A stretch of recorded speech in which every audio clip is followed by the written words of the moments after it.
Advocate Komal Anil Ahuja उनखे चवंदुसि अचनि स्टेज ते। ऐं असांजी जेकी इहा भेण आहे इहा जमनादास आहूजा एंड एसोसिएट नासिक उन्हनि सां जुड़ियल आहे। Wise president of special Sindhi ladies corporation group उन सां उनजे अंदरि आहे। Member of Gunj foundation Nashik सां बि कमु कंदी आहे, चङनि हिन जे अंदरि कमु कंदी आहे।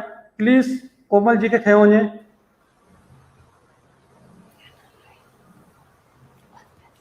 हाँ, जय झूलेलाल। जय झूलेलाल। हरिओम भाभी। हाँ, हरिओम हरिओम। सभिनी खां पहिरियों ॿुधायो। हाँ, सभु ॿुधायो तव्हां ॿुधायो। हाँ, सभिनी खां पहिरियों मां कोमल आहूजा तव्हां सभिनी वॾनि जी शुक्रगुज़ार आहियां त तव्हां अॼु पंहिंजो क़ीमती समय कढी हिते आया आहियो। अॼु 19 अक्टूबर 2020 सचपच हिन ॾींहं खे मां ॾाढो सुठो ॾींहुं थी मञां। अॼु हिकु त नवरात्रा चालू आहिनि, शिव भॻवान जो ॾींहुं आहे।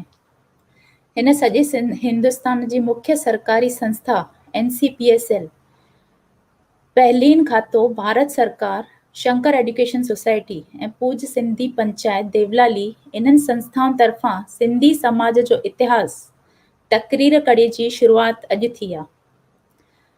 मां ख़ासि तरह सां श्री रतन चावला जी शुक्रगुज़ार आहियां त उन्हनि मूंखे मौक़ो ॾिनो त हिन ख़ासि विषय ते मां कुझु ॻाल्हायां। मूंखे जेको विषय ॾिनो वियो आहे उहो आहे त सिंधी भाषा अॼु ख़तमु छो थी रही आहे ऐं उनखे बचाइण लाइ असां छा था करे सघूं। पहिरियों त मां ईअं चवंदसि, इन ॻाल्हि जो दावो कंदसि त सिंधी ॿोली अॼु बि क़ाइमु आहे, सिंधी ॿोली अॼु बि दाइमु आहे। सिंधी ॿोली क़दीम ॿोली आहे ऐं सिंधी ॿोली मालदार ॿोली आहे। अॼु बि हिन सिंधी ॿोली जंहिंमें हिकु हिकु शब्द लाइ जुदा जुदा मानाऊं आहिनि ऐं साॻी माना वारा बेशुमार लफ़्ज़ आहिनि। ऐं यूनेस्को जे चवण जे मूजिबि जेकॾहिं कंहिं ॿोलीअ खे 10,000 खां घटि ॻाल्हाइण वारा आहिनि त उहा ॿोली ख़तरे में लेखी वेंदी आहे। पर अॼु बि हिंदुस्तान में सिंधी ॿोलीअ खे ॻाल्हाइण वारा 40 लखनि खां बि वधीक माण्हू आहिनि। पाकिस्तान में त 3 करोड़ माण्हुनि खां बि वधीक सिंधी ॿोली ॻाल्हाइनि था ऐं सॼे हिंदुस्तान में सिंधी ॿोली ॻाल्हाइण वारा केतिरा ई माण्हू पखिड़ियल आहिनि।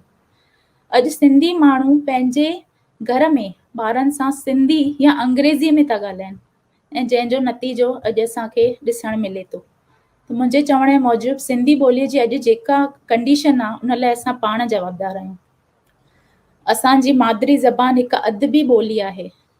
असांजी इहा भाषा दुनिया जी सुधरियल ॿोलियुनि मां हिकु आहे। उन में अदबी ऐं साहित्यिक ॿोलियूं सभु ख़ूबियूं मौजूदु आहिनि।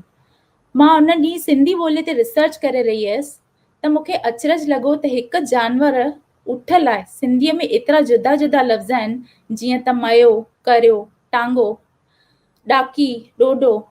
मां त अजरज में पइजी वियसि त कंहिं मूंखे ॿुधायो त उन लाइ 14 लफ़्ज़ आहिनि। असांजी सिंधी ॿोलीअ में अहिड़ा हर्फ़ या लफ़्ज़ आहिनि जेके ॿ जेके ॿिए कंहिं बि ॿोलीअ में मौजूदु न आहिनि। अहिड़ी सिक वारी सुहिणी ॿोली खे असां विसारे छो वेठा आहियूं।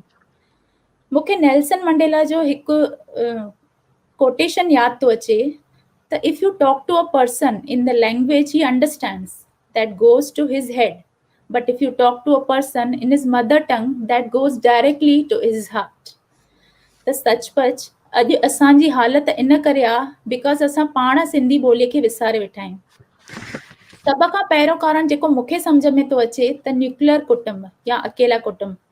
असांजे पहिरियों जे ज़माने में सभु गॾियल कुटुंब हूंदा, जीअं त ॾाॾो ॾाॾी, चाचो चाची, उन में ॿार जेकॾहिं ॼमंदो त हुनजी पालना पाण ई थी वेंदी हुई, लफ़्ज़नि जा भंडार ईंदा रहंदा हुया ऐं अॼु जे ज़माने वांगुरु कॉम्पिटिशन न हुई। ॿियो कारण जेको मूंखे लॻे थो कि भारत मथां अंग्रेज़नि जो राॼ, उन ज़माने में अंग्रेज़नि भारत में केतिरा इंग्लिश स्कूल खोले छॾिया।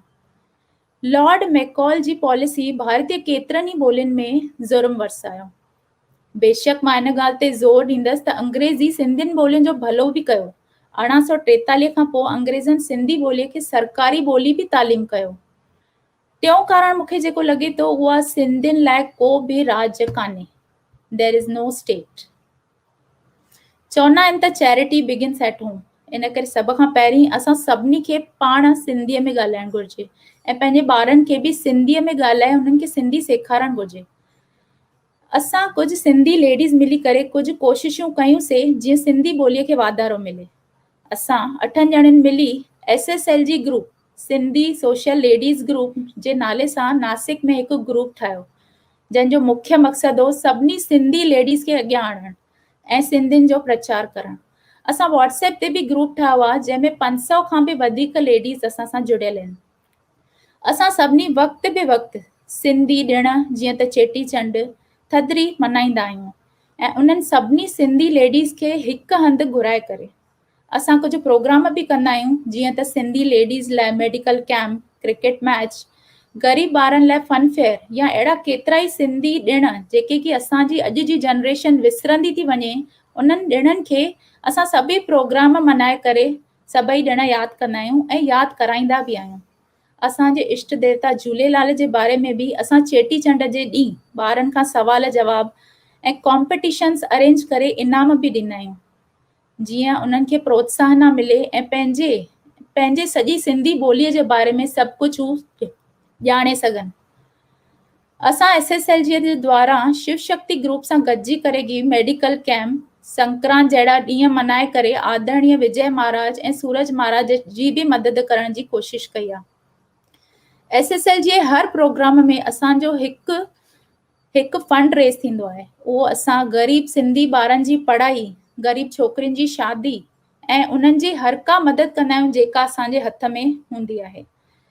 इहा ख़ुशी जी ॻाल्हि आहे त असां SSLG जी मदद सां हिकु ग़रीब ॿार CA जे लास्ट ईयर में पढ़ी रहियो आहे। सिंधी नए साल चेटीचंड ते असां सभई लेडीज़ खे हिकु हंधि घुराए चेटीचंड बहिराणे जी जोत जलाईंदा आहियूं ऐं सिंधी गीत लाॾा ॻाए करे पंहिंजे इष्ट देवता झूलेलाल खे यादि कंदा आहियूं। इन खां सवाइ मुंहिंजे पंहिंजे घर जी ट्रस्ट, जेका असांजे daddy Shri Jamnadas Ahuja charitable trust जे नाले सां आहे, उन जे तरफ़ां बि घणेई दफ़ा सिंधी ॿारनि उन्हनि जी पढ़ाईअ में मदद कई वेंदी आहे। मां हाणे इहा ॻाल्हि जोड़ींदसि त मां, मुंहिंजो पूरो परिवार, असांजी ट्रस्ट ऐं SSLG सचपच सिंधियत ऐं ॾिणनि खे अहमियत ॾींदा आहियूं। मां तव्हां सभिनी खे गुज़ारिश कंदसि त तव्हां सभई असांखे इन्हनि प्रोग्रामनि में हथु वठायो ऐं असांखे पंहिंजी सिंधी ॿोली खे वधाइण में मदद कयो। तव्हां सभई मूंखे ध्यान सां ॿुधो, उन लाइ मां तव्हांजी ॾाढी शुक्रगुज़ार आहियां। इन लाइ थैंक यू, महिरबानी। धन्यवाद। ऐं तव्हांजो आहूजा परिवार सॼे नासिक जे अंदरि किथे बि कॾहिं बि ऐं कहिड़ी बि परिस्थितीअ में सभु हिकु सॾ जे मथां तव्हां सभिनी जा हथ हरनि पहुची वेंदा आहिनि। ऐं मां आशा रखंदुसि जीअं दादा जमनादास, उन खां पोइ तव्हांजी ईंदड़ जेकी पीढ़ी आहे उन्हनि खे बि इहा रीति रघुकुल सदा हलाए। ऐं भॻवान खे आशा कंदुसि तव्हां जेतिरो विरायो भॻवानु तव्हांखे हुनजो 10 दफ़ा वधीक ॾे, जीअं अञा तव्हां 10 दफ़ा वधीक विरायो ऐं समाज जी शेवा कयो। धन्यवाद।